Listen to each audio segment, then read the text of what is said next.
Shovel Knight began life as a Kickstarter campaign, and after this was successful, was released in 2014. It received critical acclaim and has since then received a series of expansions, featuring some of the other knights in the series due to stretch goals of the original Kickstarter being met. Shovel Knight King of Cards is the latest of these and releases on the Switch on the 10th of December. Can it add to the Knight's legacy? Well, I'm Glenn for Switchup. Thank you to Yacht Club Games for the review copy, and now let's find out.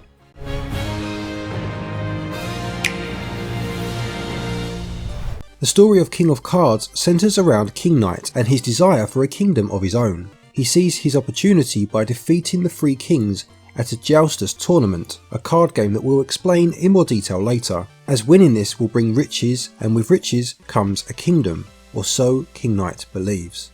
The game itself is a 2D platformer as per its predecessors, and King Knight brings his own moveset to the franchise as he attempts to make headway through each of the levels set before him.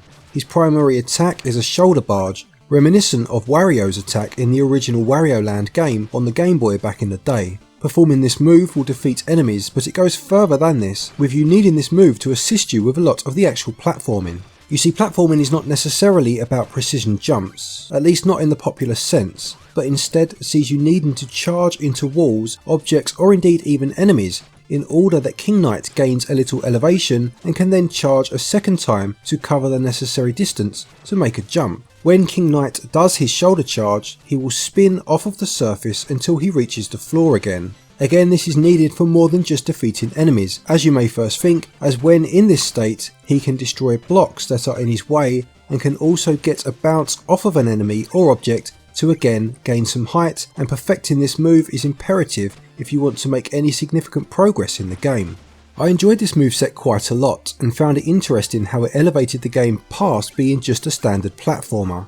Level layouts are incredibly clever, with each new mechanic that's introduced, such as these lanterns, being drip fed in, and the deliberate layout of gems and jewels almost leading you implicitly through the level and teaching you how to use these mechanics without you even realising. It can become a little frustrating at times and you will die often, but it's that tempered type of frustration that is immediately replaced with elation when you achieve your goal, and the game always treads that fine line in between the two emotions very well. Speaking of the gems and jewels, these are found everywhere in levels, by defeating enemies within treasure chests, stuck within walls, or just laid out in the open, and as was the case with the previous Shovel Knight entries, these are your form of currency. Again, as was the case with the other entries, should you die in a level, you will lose some of this currency, with it appearing as a set of floating bags on the screen at the spot where you died. If you are able to make it back to this spot next time round, you can reclaim your riches. Die again though before this point and it will be lost, and a new set of bags created at the new point at which you died taken from your remaining currency. This will sometimes lead you to a risk-reward system, especially if you have died on a set of spikes or in a pit. Are you able to recollect your gold without dying once again? Every so often you will encounter a boss battle based on characters from the Shovel Knight universe. These fights will call upon you to use that new moveset well and can be pretty tricky. Bosses are strong and quick and will finish you off in no time at all if you do not have your wits about you. As you have probably seen by now, this new iteration will be instantly familiar to anyone who has played the Shovel Knight series before, with the exception of the new moveset and another part of the game being Jousters, which we'll get to soon. First though, there is once again a world map for you to traverse, with a variety of towns and houses to enter, people to speak to, interactive challenges to attempt, similar to those on the Super Mario Bros. 3 map screen, and of course levels to enter. Some levels offer secret exits that will take you to other alternative paths on the overworld screen where bonus items or upgrades may be available. Each level contains 3 merit medals for you to attempt to collect. These are always just off the beaten path or appear just out of reach, with some creative and acrobatic jumping techniques needed to reach them, or just a keen eye and an observant mind when it comes to hidden ones. Medals can also be found in some of the aforementioned towns and houses from the world map, with the amount contained displayed on the main screen. These do not just act as collectibles though, as you can spend them to buy various heirlooms which can then be equipped to give you new powers, such as being able to absorb attacks and deflect them back against your enemies. These attacks use up vigour, with the amounts you currently have being displayed at the top of the screen. As you play, you will begin to gather yourselves an entourage of subjects, and they will reside on the airship, which you can visit by pressing the minus button or the X button whilst on the map screen. Each subject will be able to offer you assistance in some form, such as permanent health upgrades in exchange for the gems and jewels you collect, an increase to your vigour meter using the aforementioned merit medals, or new armour, each with its own special power, again by purchasing with the gems you have collected. Now for the Joustus game, which makes up the main plot point of the story. It's a card game that opens up to you not long into your adventure, and sees you needing to claim victory by laying cards onto a grid, needing to have your cards on the tiles which contain a gem by the time the board is full, at which point the game ends. Cards are slid from tile to tile by laying new cards, and you must strategize in order to ensure you end the game with the most gems. You will take on a variety of characters at this game, claiming cards from your opponent should you win, or forfeiting cards should you lose. This game was designed specifically for King of Cards, and there are 120 cards to try and collect. I'll be honest, I expected to try this briefly before moving back to the platforming, but ended up getting quite addicted to it and spending a fair chunk of time playing. Again, certain characters that you meet as you make your way through the story will offer to sell you cards that will help you with these matches.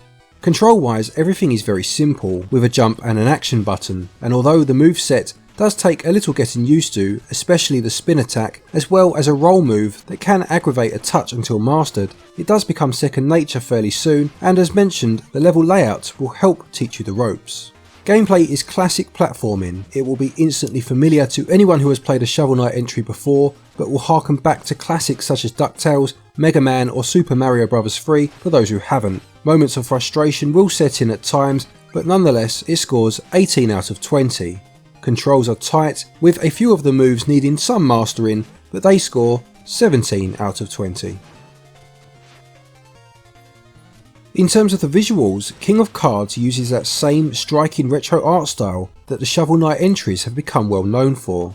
It was one of the first series to popularise the 12-bit style, a game that had clearly been inspired by the 8-bit classics of old, but included features such as an abundant colour palette, intricacies in its animation, and background details or levels of parallax scrolling that would just not have been possible in that era. Levels will look instantly familiar to fans of the series, but they look as great as ever, and I love the use of bold colours, especially the dawn skies with strong orange and reds looking both ominous and serene at the same time. It's not quite as bright as the original, and I did lament this a little at times, but on the whole it looks lovely.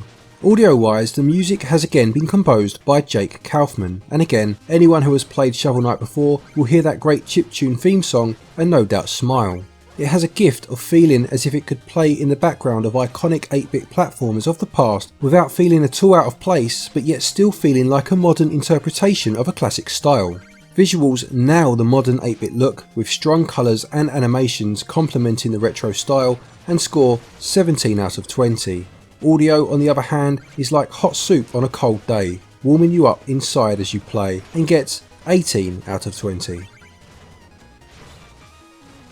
Shovel Knight King of Cards costs £7.99, €9.99 or $9.99, but will be available for free to those who already own the Shovel Knight Treasure Trove collection. For this price you are getting an adventure that will last around 5 or 6 hours, but completionists will need to spend extra time should they wish to purchase all the armour, find all heirlooms and grab all the merit medals.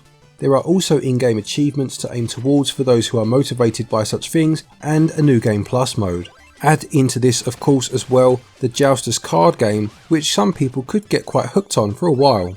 This is a very fair amount of content for such a small price, and then of course there is the fact that production values are incredibly high as always, and value scores the full 20 out of 20. To conclude, Shovel Knight King of Cards is a wonderful way to round out the Shovel Knight series and a great game in its own right. It takes everything that came before it and uses it as a springboard to create another top-notch platformer. If you do not like the Shovel Knight series, this one won't change your mind, but if you have been waiting for more, then this will definitely not disappoint. Or if you're just looking for a great cheap platformer on the Switch, then again, this absolutely fits the bill.